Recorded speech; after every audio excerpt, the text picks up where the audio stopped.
Good evening विद्यार्थी मित्र आणि पालकजनो.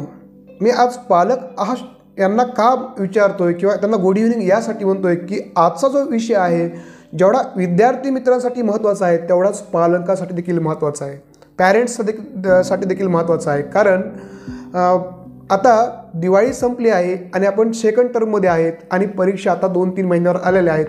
अशा असताना पालकांना अडचण असते जाणवत असते की मुलं अभ्यास करत नाहीत, अभ्यासामध्ये अडचणी येतात. आणि मग अशा वेळेस मी आज तुम्हाला अशा 7 गोष्टी सांगणार आहे की त्या जर 7 गोष्टी मुलांनी केल्या किंवा पालकांनी मुलांकडून करून घेतल्या तर मुलं अभ्यासामध्ये नियमित अभ्यास करतील, त्याचबरोबर त्यांच्या अभ्यासाचा रिझल्ट देखील येईल. बऱ्याच वेळेस असं होतं की मुलं अभ्यास करतात परंतु त्याचा परिणाम दिसत नाही किंवा त्यांना लक्षात राहत नाही किंवा मार्क व्यवस्थित पडत नाहीत. परंतु आज मी तुम्हाला सांगत असलेल्या 7 गोष्टी तुम्ही लक्षपूर्वक जर केल्या तर मुलांच्या अभ्यासामध्ये नक्कीच तुम्हाला परिवर्तन दिसेल आणि त्याचा रिझल्ट देखील त्याच्या मार्कशीटमध्ये तुम्हाला दिसेल. तर मग वेळ न दवडता पाहूया अशा कोणत्या गोष्टी आहेत की ज्या विद्यार्थ्यांनी आणि पालकांनी मिळून केल्या पाहिजे. तर पाहूया मित्र होत्या 7 गोष्टी. त्यातली पहिली गोष्ट आहे की आपण अभ्यास करताना किंवा अभ्यासाला बसताना आपण सांगितलंय म्हणून अभ्यास करतो. शाळेतल्या सरांनी सांगितलंय किंवा क्लासच्या सरांनी सांगितलंय म्हणून अभ्यास करतो. परंतु मित्र हो, आपण अभ्यासाबद्दल काही टार्गेट ठेवत नाही. आपल्याला अभ्यास का करायचा आहे हे आपलं काही क्लिअर नसतं. म्हणून मला तुम्हाला सांगायचं आहे की तुम्ही अभ्यास का करताय हे तुमच्यासमोर क्लिअर असायला हवं. जर तुम्हाला एखाद्या गावाला जायचं असेल आणि त्या गावाचं नाव जर तुम्हाला माहीत असेल तरच तुम्ही त्या गावाला पोहोचू शकता. परंतु ज्या गावाला जायचं आहे त्या गावाचं नावच माहीत नाही आणि तुम्ही बसस्टँडला गेलात तर तुम्ही दिवसभर कोणत्याही गाडीत बसणार नाही. दिवसभर बसस्टँडवर बसाल तुम्हाला गाडीच सापडणार नाही. का? कारण तुम्हाला कोणत्या गावाला जायचं तेच माहीत नाही. तसं अभ्यासाचा बद्दल आहे. तुम्हाला कशासाठी अभ्यास करायचा हे क्लिअर असलं पाहिजे. मग तुमचे शॉर्ट टर्म टार्गेट आणि लॉंग टर्म टार्गेट क्लिअर पाहिजेत. शॉर्ट टर्म टार्गेट काय असतील की मला शाळेतल्या किंवा क्लासच्या विकली एक्झाममध्ये म्हणजे पहिली गोष्ट मी सांगतो तुम्हाला की अभ्यासाचं टार्गेट ठेवलं पाहिजे. पहिली गोष्ट आपण काय केली पाहिजे? अभ्यासाचं टार्गेट ठेवलं पाहिजे विद्यार्थी मित्रांनी. मग त्यातलं शॉर्ट टर्म टार्गेट काय असेल तर शॉर्ट टर्म टार्गेट असेल की मला मासिक परीक्षेमध्ये किती मार्क मिळवायचे आहेत किंवा शाळेतल्या परीक्षेमध्ये किती मार्क मिळवायचे आहेत किंवा टर्म एक्झाममध्ये मला किती मार्क मिळवायचे आहेत हे आपलं टार्गेट असलं पाहिजे. त्यानुसार आपण अभ्यास केला पाहिजे, अभ्यास वाढवत नेला पाहिजे. दुसरं आहे लॉंग टर्म टार्गेट. त्याच्यामध्ये तर लॉंग टर्म टार्गेट आपण काय असलं पाहिजे की मला शिकून काय मिळवायचं आहे, मला काय करायचं आहे. मग मला पोलीस व्हायचं आहे का, मला वकील व्हायचं आहे का, मला मेडिकलला जायचं आहे का, मला IAS व्हायचं आहे का, मला IPS व्हायचं आहे का किंवा मला इंजिनिअरिंग करायची आहे. असे असंख्य टार्गेट मुलांचे असतात. त्याच्यापैकी आपल्या मुलांना काय आवडतंय, आपल्याला मुलांना काय व्हायचं आहे ते जर तुमच्यासमोर क्लिअर असेल तर तुम्ही अभ्यासामध्ये तुमची गती पण येते आणि आवड पण तयार होते आणि मग तो विद्यार्थी मनाने स्वतःहून अभ्यास करायला लागतो. परंतु कधी हे जेव्हा त्याला काय अचीव करायचं आहे हे माहीत असेल तर. आणि टार्गेटमधलं तिसरं टार्गेट असतं की मला वर्गामध्ये काय मिळवायचं आहे. बऱ्याच वेळेस मुलांची वर्गामध्ये कॉम्पिटिशन असते. मग ते क्लासमध्ये असेल किंवा शाळेमध्ये असेल. जेव्हा मुलांची कॉम्पिटिशन लागते तेव्हा मुलांना अभ्यास करण्यामध्ये आनंद मिळतो आणि इन्स्पायरेशन पण मिळतं. समजा एखाद्या मुलांच्या मनामध्ये असेल की मला काही करून पुढच्या एक्झाममध्ये 1 नंबरला यायचं आहे तर त्या मुलाला अभ्यास करण्यासाठी पालकांना जास्त मेहनत घ्यायची होत नाही. परंतु ते कधी होईल ते मुलाच्या मनामध्ये आलं पाहिजे. परंतु जरी ते मुलाच्या मनात येत नसेल तर ते पालकाचं काम आहे की त्या मुलाला त्यांनी समजून सांगितलं पाहिजे की बाबा तुला तुझ्या शाळेतल्या एक्झाममध्ये तुला एवढा क्रमांक प्राप्त करायचा आहे. हे मुलांना तुम्ही जेवढं प्रेमाने बिंबवून सांगाल तर ते मुलांना अभ्यास करायला सोपं जाईल. पहिली गोष्ट क्लिअर करा की टार्गेट आपलं क्लिअर पाहिजे. आता आपण टार्गेट तर ठरवलं तर मग आता आपण अभ्यासाला लागायचं आहे. तर मग त्यासाठी काय करावं लागेल तर दुसरी गोष्ट महत्त्वाची आहे तर टाईम टेबल बनवला पाहिजे. तो टाईम टेबल मग तो कसा बनवायचा तर तो टाईम टेबल तुम्ही शाळेतून आल्यानंतर 1 तासानंतरचा बनवा किंवा शाळेतून आल्यानंतर तुम्ही क्लासला जात असाल तर मग क्लासहून आल्यानंतर तो 1 तासाचा बनवा. का बरं? कारण शाळेतून किंवा क्लासमधून जेव्हा तुम्ही घरी येता तेव्हा तुम्ही फार थकलेले असता विद्यार्थी, पालक म्हणत नाही मी, विद्यार्थी. आणि मग तो थकवा दूर करण्यासाठी किंवा शाळेतून आल्यानंतर तुम्ही जेवण करणार असतात आणि मग तो थकवा दूर करण्यासाठी तुम्हाला 1 तासाचा वेळ हवा असतो. एकदा तुम्ही रिजवाईज झालात, फ्रेश झालात, तर मग नवीन जोमाने तुम्हाला अभ्यास करण्यासाठी हा 1 तासाचा वेळ पुरेसा असतो. किंवा जेवण केल्यानंतरचा अर्ध्या तासाचा वेळ. जेवल्यानंतर जर तुम्ही लगेच अभ्यासाला बसलात तर तुम्हाला शारीरिक थकवा येत असतो जेवण केल्यानंतर. कारण आपण जे खाल्लेलं असतं ते पचवायला आपल्याला थोडासा वेळ लागतो आणि ती एक एनर्जी लागते. त्या एनर्जीमुळे माणसाला एक शारीरिक थकवा येतो. म्हणून ह्या 2-3 गोष्टी लक्षात ठेवून आपण आपला टाईम टेबल बनवला पाहिजे. शक्यतो हा टाईम टेबल अभ्यासाचा रात्रीच्या वेळेस 8 ते 10 असा असला पाहिजे किंवा सकाळच्या वेळेस 6 ते 8 असा असला पाहिजे. तुम्हाला जो योग्य वाटतो, जो सुटेबल वाटतो, किंवा दुपारचा क्लास नसेल तर मग दुपारी 4 ते 6 किंवा 3 ते 5 हा देखील टाईम टेबल आपल्याला योग्य म्हणता येईल. हे झालं टाईम टेबल कधी बनवायचा, कसा बनवायचा याच्याबद्दल.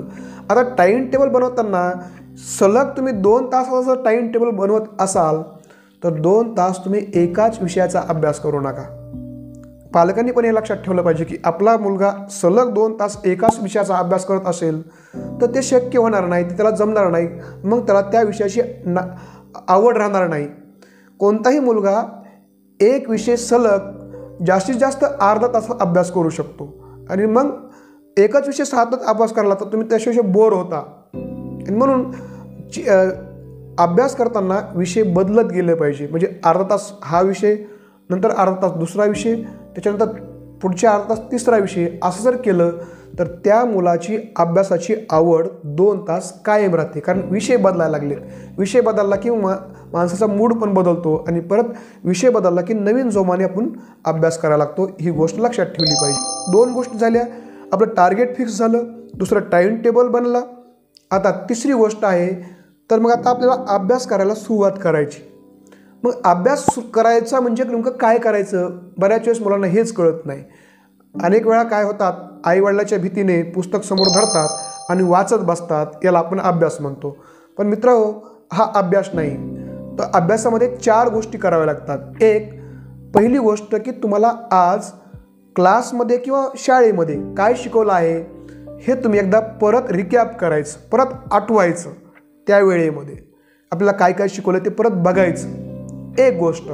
किंवा उद्या तुम्हाला शाळेमध्ये किंवा क्लासमध्ये काय शिकवणार आहेत हे अंदाज काढून त्याचा अभ्यास करायचा. याचा परिणाम असा होतो की तुम्हाला उद्या शाळेमध्ये तुम्ही जेव्हा जाता तेव्हा जेव्हा तो विषय शिकवत असता तेव्हा तुमचं लक्ष लागतं, अरे मी ह्याचा काल अभ्यास केला होता, आता सर हे बोलणार आहेत, आता सर हे बोलणार आहेत. याच्यामुळं तुमचं कॉन्सन्ट्रेशन वर्गामध्ये व्यवस्थित लागतं. याचा अभ्यासामध्ये तुम्हाला फायदा होतो. 2 गोष्टी. तिसरी गोष्ट आहे की जर तुम्हाला आज शाळेमध्ये काहीच शिकवलं नसेल किंवा उद्याही काही शिकवणार नसतील तर मग कसा अभ्यास करायचा, काय अभ्यास करायचा. तर कोणताही एक त्या विषयाचा, त्या टाईम टेबलच्या दरम्यान जो विषय ठरवला आहे त्या विषयाचा एक चॅप्टर घ्या आणि त्या चॅप्टरच्या पूर्ण कन्सेप्ट एक एक करून तुम्ही त्याचा अभ्यास करा. तिसरी गोष्ट. परत तिन्ही नसतील करायच्या तर चौथी गोष्ट, तुम्हाला शाळेमधून किंवा क्लासमधून होमवर्क दिलेला असतो ते देखील तुम्हाला करता येईल, है ना. म्हणजे ह्या 4 गोष्टी तुम्हाला अभ्यासामध्ये काय करायचं याच्यामध्ये ह्या 4 गोष्टी तुम्हाला करता येतील. लक्षात येत आहे. आता झालं, पहिली गोष्ट झालं, टार्गेट ठरलं आहे आपला टाईम टेबल पण ठरला आहे. आता अभ्यास काय करायचा ते पण ठरलं. आता अभ्यास काय करायचा हे ठरल्यानंतर तो कसा करायचा हा एक फार मोठा प्रश्न असतो. म्हणून चौथी गोष्ट लक्षात ठेवायची की अभ्यास कसा करायचा. लक्षात ठेवा, मी चौथी गोष्ट सांगायलोय, अभ्यास कसा करायचा. सगळ्यांच्या लक्षात येत आहे. हा व्हिडिओ मुलांनी पण बघितला पाहिजे आणि पालकांनी पण बघितला पाहिजे. कारण पॉईंट टू पॉईंट मी सांगतोय आणि प्रत्येक पॉईंटमध्ये मी डिटेल माहिती देतोय. तर मग अभ्यास कसा करावा, तर केवळ वाचन करून अभ्यास होत नाही, मी मागाशी सांगितलं तुम्हाला. तर मग काय करायचं, तर तुम्ही जेव्हा अभ्यासाला बसता तेव्हा जो चॅप्टर तुम्ही वाचताय, जे धडा तुम्ही वाचताय, जो पाठ तुम्ही वाचताय, तो वाचत असताना त्यातले महत्त्वाचे मुद्दे लिहित बसायचे, त्याचे नोट्स काढायच्या. मग नोट्स काढताना काय लिहायचं, तर बघा त्यातले इम्पॉर्टंट पॉईंट्स नोट डाऊन करायचे. शक्यतो हे लिहित असताना फार महत्त्वाचा मुद्दा रेड पेनने लिहायचा आणि कमी महत्त्वाचा मुद्दा ब्ल्यू किंवा ब्लॅक पेनने लिहायचा. 2 पेनचा वापर करायचा, लक्षात ठेवा.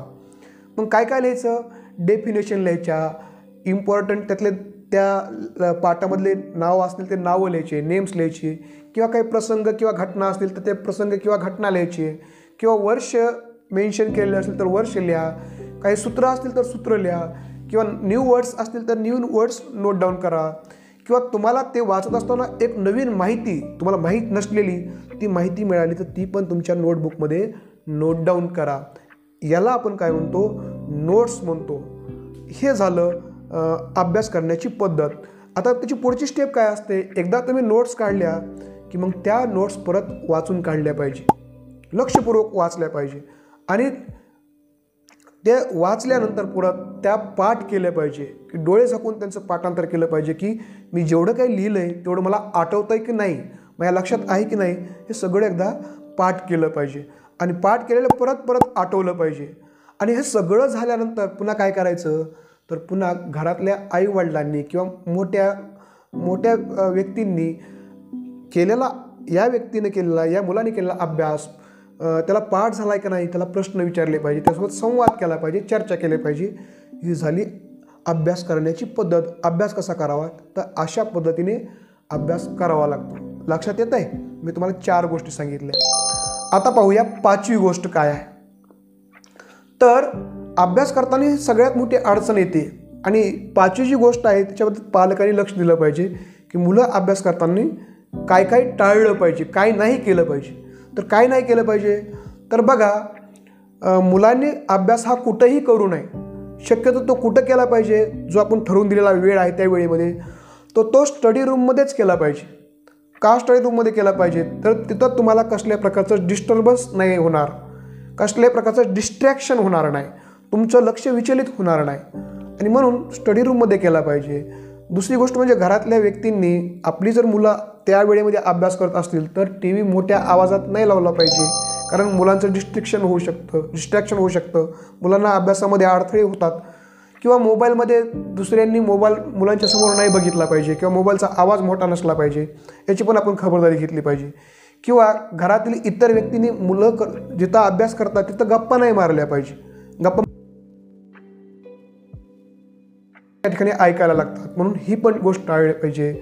आणि 4थी सगळ्यात महत्त्वाची गोष्ट आहे ती म्हणजे जेव्हा मुलं अभ्यास करतायत तेव्हा त्यांना जे लागणारं साहित्य आहे हे सगळं त्यांच्या जवळ असलं पाहिजे. मग पेन, त्यांना पिण्यासाठी लागणारं पाणी किंवा कंपास किंवा सगळ्या गोष्टी ज्या ज्या त्यांना आवश्यक असतात त्या त्यांच्या जवळ असल्या पाहिजे. कारण अभ्यास करताना परत परत उठणं, दुसऱ्या रूममध्ये जाणं किंवा जाऊन दुसरीकडे चर्चा करणं, याच्यामुळे त्यांनी जो अभ्यास केला आहे तो विसरून जायची शक्यता असते. म्हणून 2 तास एकदा तुम्ही ठरवलं आहे की कॉन्सन्ट्रेशन ठेवून अभ्यास करायचा आहे तर 2 तास उठलंच नाही पाहिजे, याची खबर. 6वा पॉईंट, की पालकांनी काय खबरदारी घेतली पाहिजे. तर लक्षात ठेवा, पालकांनी पण मुलांच्या अभ्यासामध्ये मदत करणाऱ्या गोष्टी केल्या पाहिजे. तर काय खबरदारी पालकांनी घेतली पाहिजे, तर पहा, अभ्यास करताना आपल्या मुलाला थकवा येतोय का, आणि एकदा अभ्यासाला बसल्यानंतर कितव्या मिनिटाला आपलं मूल अभ्यासामधून बाहेर पडतं आहे, किंवा त्याला झोप लागते, किंवा त्याला त्याच्या चेहऱ्यावर थकवा जाणवतोय, याचा अभ्यास पालकांनी केला पाहिजे. आणि त्यानुसार तो दिवसभर किती खेळतोय, तो काय खातोय, याच्यावर पालकांनी लक्ष दिलं पाहिजे. बऱ्याच वेळेस काय होतं, शैक्षणिक मानसशास्त्र असं सांगतं की अभ्यासाला बसल्यानंतर बरोबर 7व्या मिनिटाला मुलगा त्या अभ्यासातून बोर व्हायला लागतो, त्याला असं वाटतं की आता बस झालं. कितव्या मिनिटाला, 7व्या मिनिटाला. तर यावेळेस पालकांनी लक्ष ठेवून त्याचा 7व्या मिनिटाला अभ्यासामधून बाहेर पडण्याची जी काही एक मानसिक सवय असते प्रत्येकाला, तर त्याला बिंबून ठेवलं पाहिजे, त्यात अडकून ठेवलं पाहिजे. अशा प्रकारचं लक्ष मुलं अभ्यास करताना पालकांनी देण्याची गरज आहे. यासाठी मग पालकांनी त्याच्यासोबत येऊन थोडीशी चर्चा केली पाहिजे, किंवा त्याला परत त्याच्यामध्ये गुंतवलं पाहिजे. किंवा अभ्यास करताना मुलाला काही कन्सेप्ट कळत नसतील, अडचणी येत असतील तर त्याच्यासोबत संवाद, चर्चा पालकांनी केली पाहिजे. हे देखील महत्त्वाचं आहे. आता अभ्यास करताना ह्या गोष्टी करा, परंतु आपल्या मुलांना अभ्यासाची आवड जर तयार करायची असेल तर काही गोष्टी अजून पालकांनी करणं गरजेचं आहे. त्यातली पहिली म्हणजे की शाळेतून येणारं नोटबुक असते मुलांची, किंवा क्लासमधून येणारी नोटबुक असते, ते नियमितपणे पालकांनी बघितली पाहिजे, लक्ष देऊन बघितली पाहिजे. का बघितली पाहिजे? कारण त्या नोटबुकमध्ये सरांचे अभिप्राय असतात, सरांनी लिहिलेलं असतं, किंवा काही मुलांच्या चुका होतात, त्या काय होतात त्याच्यावर पालकांचं लक्ष पाहिजे, किंवा आपल्या मुलाचं अक्षर कसं आहे ते देखील पालकांना माहीत पाहिजे. आणि जर अक्षर खराब असेल तर त्याला ते प्रेरित केलं पाहिजे की बाबा तुझं अक्षर चांगलं झालं पाहिजे म्हणून, किंवा आपला मुलगा होमवर्क करतोय का नाही, आपली मुलगी होमवर्क करते का नाही, याचं पण याच्यावर लक्ष पालकांचं असलं पाहिजे. किंवा शाळेमध्ये शिकवत असताना नोट्स नोट डाऊन करायचे असतात, त्या नोट्स व्यवस्थित आपली मुलं नोट डाऊन करतायत की नाहीत याच्यावर पण लक्ष पालकांचं त्या नोटबुकमध्ये असलं पाहिजे. आणि नियमितपणे त्या नोट्सबुकच्या माध्यमातून टीचर, क्लासचे टीचर किंवा स्कूलमधले टीचर तुमच्याशी संवाद साधत असतात. बऱ्याच वेळेस वर्षे पालक वही बघत नाहीत आणि मग सरांनी लिहिलेल्या सूचना पण पालक बघत नाहीत. तर अशा वेळेस पालकांनी या सूचना बघितल्या पाहिजे आणि या सूचनांना उत्तरं दिली पाहिजे. किंवा जरी सूचना नसतील तर पालकांनी स्वतःहून सरांना काही सूचना केल्या पाहिजेत किंवा काही माहिती लिहिली पाहिजे, त्याच्यावर सरांची सही मागवली पाहिजे. असं जर केलं तर मुलांना असं वाटतं की आपल्या वडिलांचं पूर्ण आपल्या अभ्यासावर लक्ष आहे आणि मग मुलांना अभ्यास करावा लागतो, त्यांना अभ्यासाची आवड तयार होते. किंवा मग पालक, मुलगा, स्टुडंट आणि टीचर या तिघांचा संवाद तयार होऊन त्या मुलांना अभ्यासाची गोडी लागते, हे तुम्ही लक्षात ठेवलं पाहिजे. आता सगळ्यात महत्त्वाची गोष्ट आहे ती आपण टाळली पाहिजे, ती म्हणजे मुलांच्या समोर घरातील ताणतणाव, भांडणं एक कसल्याही परिस्थितीमध्ये समोर नाही आले पाहिजे. हे लक्षात ठेवा, फार महत्त्वाचं आहे. मुलांसोबत भांडायचं नाही किंवा मुलांसोबत बोलायचं नाही, किंवा काही मर्यादा असतात बोलण्याच्या, त्या आपण मुलांच्या समोर बोलताना पाळल्या पाहिजेत, हे पालकांनी लक्षात ठेवा. हां, घरातील आनंदाचे क्षण आहेत, आनंदाच्या ज्या चर्चा आहेत त्या मुलांसोबत करा, परंतु दुःखाच्या, ताणतणावाच्या चर्चा मात्र मुलांसोबत करू नका.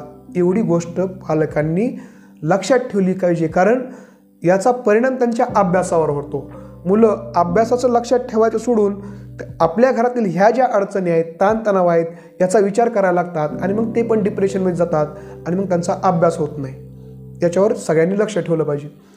आता शेवटचा 7वा मुद्दा राहतोय, तर तो म्हणजे बऱ्याच वेळेस काय होतं की आईवडील हे पालकांचे हेडमास्टर बनायला लागतात. नेहमी त्यांच्या पाठीमागं हातपाय धुवून लागले, अरे अभ्यास कर, असं कर, तसं कर. तर मुलांचे हेडमास्टर होऊ नका. तर पालकांनी मुलांचे मित्र झालं पाहिजे, हे लक्षात ठेवा. बॉस कधी होऊ नका, तर त्यांचे सहकारी बना.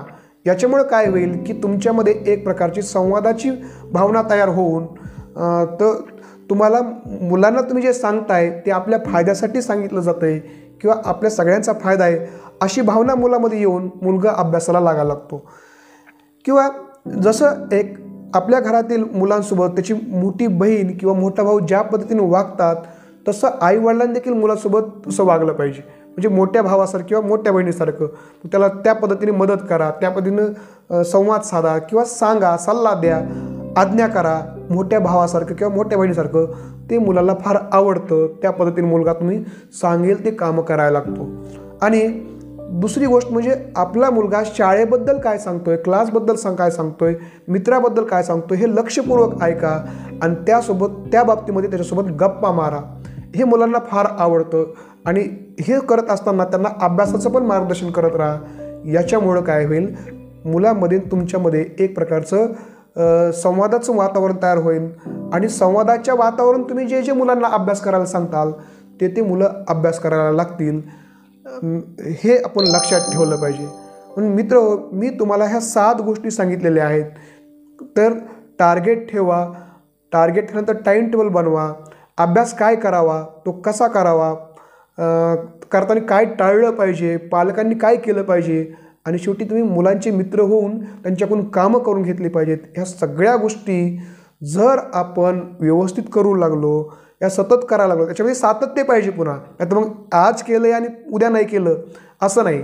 सातत्याने जर हे करून घेतलं तर बघा तुमच्या मुलांच्या अभ्यासामध्ये तुम्हाला 10 नाही 20 नाही तर जवळपास 100 पट फरक पडलेला दिसेल, एवढी मी खात्री देतो आणि थांबतो. मित्र, हा जो व्हिडिओ आहे तुम्हाला आवडला असेल तर जास्तीत जास्त मित्रांना, सहकाऱ्यांना शेअर करा आणि सबस्क्राईब करायला मात्र विसरू नका. धन्यवाद.